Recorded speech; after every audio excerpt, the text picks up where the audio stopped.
Bocah itu melepas celananya untuk diperiksa oleh dokter wanita. Dokter terbiasa dengan pemeriksaan langsung dengan tangan. Tapi pemuda ini masih merasa sedikit gelisah. Keduanya kemudian berjalan keluar dari klinik. Dokter mengatakan tidak ada yang serius. Penyebab infeksi tersebut karena anak tersebut tidak rutin membersihkannya. Anak laki-laki itu menghela napas lega. Karena akhir-akhir ini dia sering merasakan sakit perut yang tidak tertahankan. Sekali di kamar mandi, bocah itu tercengang ketika dia selesai buang air kecil, urinoirnya berlumuran darah. Teman sekelas di sebelahnya mulai mencemooh ketika mereka melihatnya. Mereka mengatakan dia menderita hematuria. Mereka juga mengatakan itu mungkin karena dia terlalu banyak merancap. Zinan takut dan malu. Dia panik dan lari tapi lupa menyiram air. Saat makan malam perutnya semakin sakit. Dia tidak bisa mengendalikan dirinya dan berlari ke kamar mandi. Ibunya dengan cemas mengejarnya. Ketika dia membuka pintu dan melihat darah di toilet, dia panik dan memanggil suaminya. Keluarga mereka segera pergi ke pos medis terdekat. Untungnya, hasil tesnya baik-baik saja. Selama dia mengonsumsi beberapa obat anti radang, kemudian lakukan operasi untuk mengangkat kulup. Namun, sang ibu tetap meminta izin agar anaknya libur sekolah selama seminggu. Ketika anak laki-laki itu kembali ke sekolah, semua orang tahu bahwa dia kencing darah. Teman sekelasnya mengejek bocah itu. Selain itu, gejalanya tidak kunjung hilang. Zinan merasakan sakit di perutnya lagi selama kelas olahraga. Tetapi guru mengira dia malas sehingga dia berpura-pura sakit. Jadi tetap memaksanya untuk lari. Akibatnya, Zinan pingsan setelah berlari beberapa langkah. Guru olahraga buru-buru membawanya ke rumah sakit. Begitu dia meletakkannya, dia melihat darah membasahi celananya. Kali ini orang tuanya tidak berani menganggap enteng. Mereka membawa Zinan ke rumah sakit besar untuk menemui dokter spesialis. Setelah pemeriksaan klinis, Dr. Lee melakukan pemeriksaan secara detail. Sinar X dan segalanya untuk dia. Akhirnya ada hasil. Orang tuanya segera bertanya kepada dokter, "Lee, penyakit apa yang diderita anak mereka?" Dokter Lee berkata bahwa Zinan perlu dioperasi. Zinan menjadi pucat karena ketakutan. "Bukankah ini pengobatan hanya untuk pasien yang sakit parah?" Dokter Lee memberitahu orang tua Zinan. Zinan adalah kasus yang jarang terjadi karena memiliki dua jenis kelamin paralel yang tidak normal. Dia memiliki sistem reproduksi pria dan wanita sekaligus. Disebut juga biseksual. Karena organ di bagian luar adalah laki-laki. Jadi Zinan dikira laki-laki. Maksud Anda biseksual? Sekarang kita perlu menunggu hasil tes kromosom. Maka berdasarkan itu kita akan membuang satu organ seksual. Orang tua Zinan takut anak mereka tidak bisa menerimanya. Jadi mereka mengatakan kepadanya bahwa kulupnya terlalu panjang. Hanya sedikit operasi dan dia akan baik-baik saja. Tapi Zinan sangat bingung karena dia mengeceknya sendiri secara online. Kita semua tahu bahwa air mendidih pada suhu 100 derajat. Seseorang juga akan mati pada usia 100 tahun. Zinan mengira dia menderita kanker kandung kemih. Hasil tes tersedia dalam beberapa hari. Kromosom seks Zinan adalah perempuan. Itu berarti alat kelamin laki-laki dia akan dipotong. Sekarang dia akan menjadi seorang gadis. Tapi orang tua anak laki-laki itu tidak bisa membuka mulut untuk mengatakan yang sebenarnya. Zinan berbaring di ranjang rumah sakit siap untuk operasi. Dr. Lee pergi ke sana dengan beberapa asisten. Seorang asisten mengangkat selimut Zinan untuk mengambil foto. Karena kasus seperti itu sangat jarang terjadi di dunia. Dr. Lee ingin menggunakan bocah itu sebagai bahan penelitian. Zinan dan orang tuanya terkejut. Mereka buru-buru menghentikan asisten yang sedang mengambil foto. Zinan bahkan lebih malu dari sebelumnya karena pasien di sebelahnya juga menderita kanker kandung kemih. Jadi bocah itu juga yakin dia seperti itu. Namun pada akhirnya, dia tetap diangkat dengan operasi. Hingga Zinan terbangun, dia merasakan sakit yang tajam di tubuh bagian bawahnya.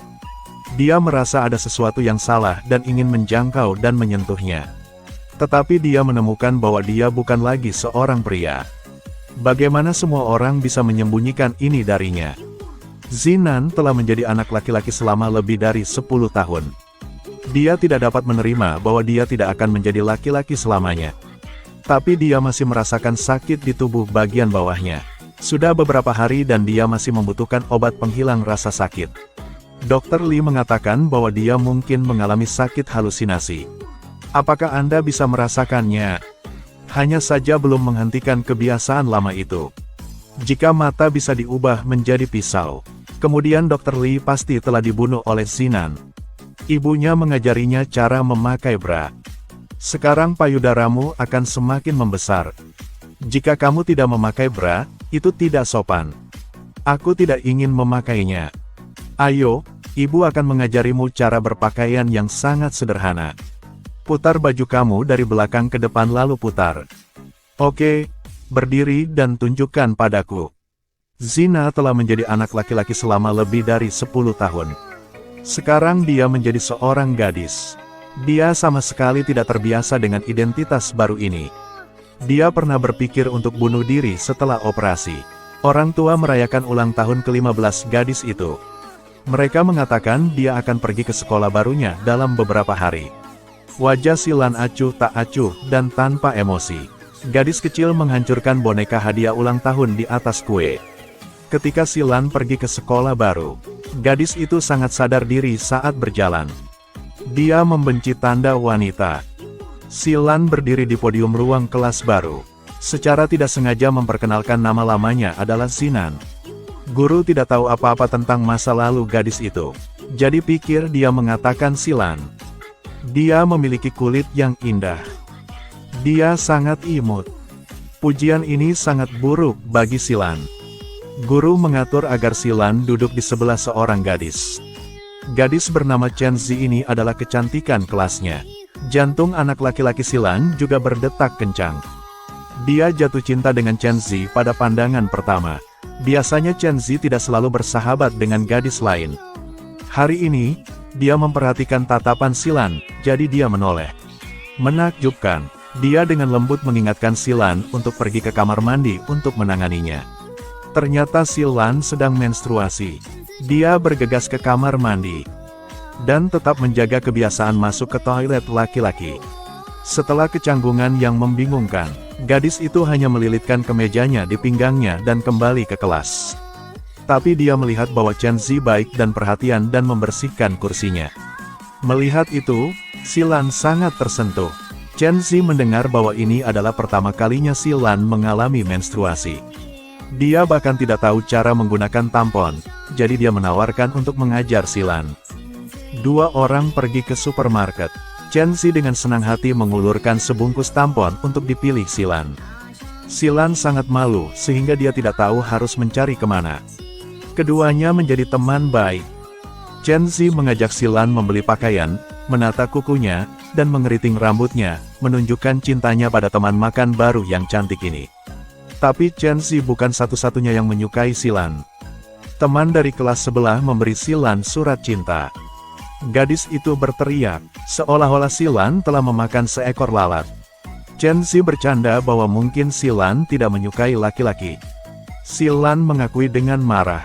Tapi temannya mengira itu karena rasa malu. Nasib menjadi gadis ini membuatnya sangat menyakitkan.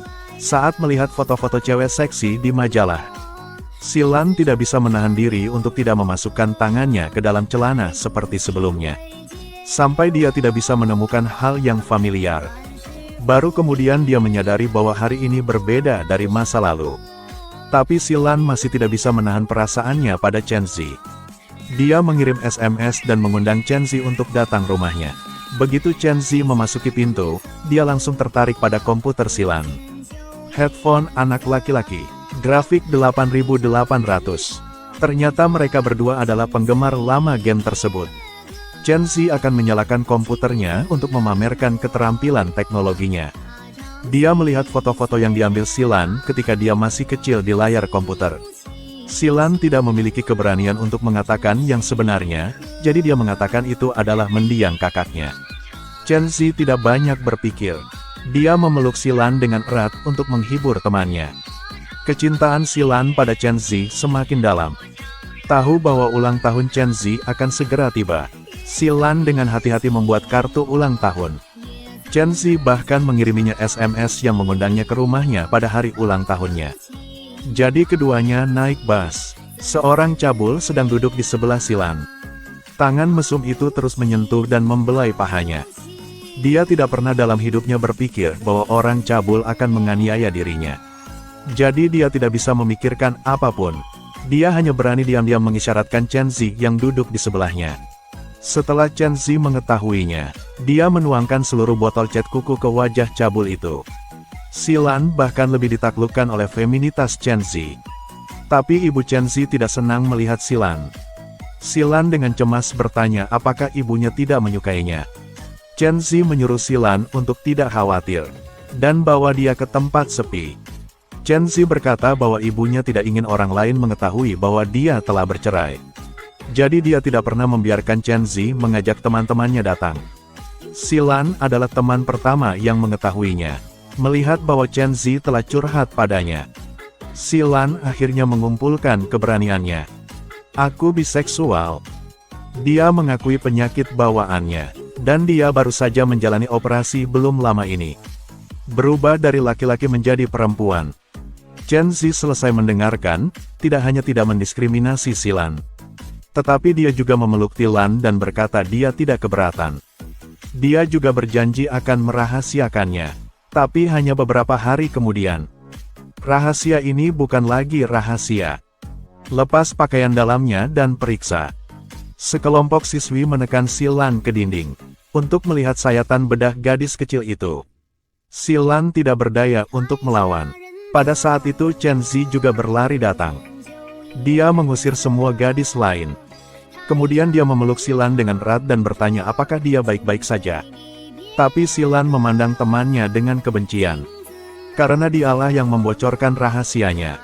Xilan mendorong temannya menjauh. Bahkan tidak ingin melihat sahabat ini lagi. Xilan mengunci diri di kamarnya setelah pulang. Gadis kecil itu duduk di tempat tidur dan banyak menangis untuk melampiaskan amarahnya. Chen Zi juga kembali ke kelas. Ketika dia melihat teman-temannya berbicara tentang lesbian, dia berhenti di samping temannya yang berambut keriting. Marah melihatnya. Chen Zi tidak merahasiakannya, tetapi dia hanya memberitahu Fan Mei. Karena beberapa hari yang lalu Fan Mei mengintip tas sekolah Xilan. Anak laki-laki yang jatuh cinta pada Xilan menulis surat kepadanya. Fan Mei ingin melihat apa yang dia tulis. Tetapi gadis itu tidak dapat menemukan surat itu. Tapi dia hanya menemukan sebotol obat. Fan Mei mengira ini adalah rahasia membuat Xilan cantik, jadi dia mengambil nama obat itu. Malam itu dia menelepon Chen Zi. Obat itu adalah antidepresan, dan dia juga memberitahu orang tuanya tentang hal itu. Orang tua Fan Mei percaya bahwa Xilan adalah pasien gangguan jiwa. Bisa sakit kapan saja dan akan menyakiti putri mereka yang berharga. Jadi mereka mau melapor ke sekolah agar Xilan keluar dari sekolah. Untuk membuktikan bahwa Xilan tidak sakit jiwa, Chen Zi harus mengatakan bahwa Xilan adalah biseksual. Pikirannya normal. Jadi keesokan harinya ketika Xilan pergi ke sekolah, dia menemukan semua orang di sekitarnya memandangnya dengan aneh. Dia pikir itu karena dia tidak merawat dirinya sendiri. Tetapi dia tidak tahu bahwa rahasianya diketahui oleh semua orang. Begitu dia memasuki ruang kelas, dia melihat Chen Zi menangis. Xilan berlari ke arahnya dan bertanya ada apa. Chen Zi hanya terus-menerus meminta maaf. Jangan salahkan Fan Mei. Hanya saja tidak ada dari kita yang berpikir bahwa ada setan di sekitar kita. Xilan mendengar berita sambaran petir. Dia menarik diri dari tangan Chen Zi. Berbalik dan bergegas keluar dari kelas. Dia ingin pergi ke kamar mandi untuk menenangkan diri. Tapi ditangkap oleh sekelompok gadis. Mereka memarahi Xilan sebagai orang cabul. Kau menjadi seorang gadis. Apakah untuk mengintip di toilet wanita? Mereka juga melepas celana Xilan. Untuk melihat seperti apa tubuh bagian bawah seorang biseksual. Setelah kejadian ini, Xilan bersembunyi di kamarnya. Main game siang dan malam. Sulit untuk tenang. Gadis kecil itu berjanji kepada ibunya bahwa dia akan pergi menemui Dr. Li. Kemudian ibunya terkejut mengetahui bahwa gadis kecil itu tidak mengonsumsi antidepresan, obat hormonal. Ibunya yang diam-diam mengganti botol obatnya. Silan berbaring lagi di mesin sinar X. Dalam kesurupannya dia melihat dirinya sebagai anak laki-laki. Dia mendekati dan mengajak Chen Zi untuk nongkrong. Lalu dia tenggelam ke laut. Silan tiba-tiba terbangun, dia sedang berbaring di tempat tidur di rumah. Orang tuanya bergegas ketika mereka mendengarnya menangis. Pada akhirnya, Silan tidak tahan dan berteriak. "Mengapa mengubahku menjadi seorang gadis?" Orang tuanya hanya bisa menjelaskan. Dokter Li bilang tanpa operasi. "Ada kemungkinan besar kamu akan terkena kanker. Jika sistem reproduksi wanita dihilangkan, kamu akan kehilangan kesuburan kamu." Tapi Silan lebih suka menjadi pria yang tidak bisa subur. Tapi dia tidak ingin menjadi seorang gadis. Beberapa hari kemudian, Silan meminta orang tuanya untuk pergi jalan-jalan sendirian. Orang tuanya tidak bisa menjaganya selamanya, jadi mereka tidak punya pilihan selain setuju. Silan pergi ke Dr. Li. Dia baru saja kembali dari Amerika. Berkat kasus Silan, dia menjadi terkenal. Silan bertanya mengapa dia harus mengoperasinya. Buat dia sekarang tidak tahu apakah laki-laki atau perempuan. Hidupnya seperti neraka. Dr. Li bilang dia menyelamatkan Silan. Meski dia melihat Silan sebagai alat untuk mencapai kesuksesan, tapi dia tetap bersikeras bahwa dia adalah dermawan gadis itu. Karena dia mengubah Silan menjadi orang normal. Tapi hidup saya tidak normal sama sekali. Silan tidak akan pernah mengenali apa yang disebut dermawan ini. Anda menghancurkan hidup saya mungkin juga menghancurkan pekerjaan Anda. Setelah itu, dia bangkit dan pergi. Dr. Li tidak mengerti apa yang dikatakan gadis itu.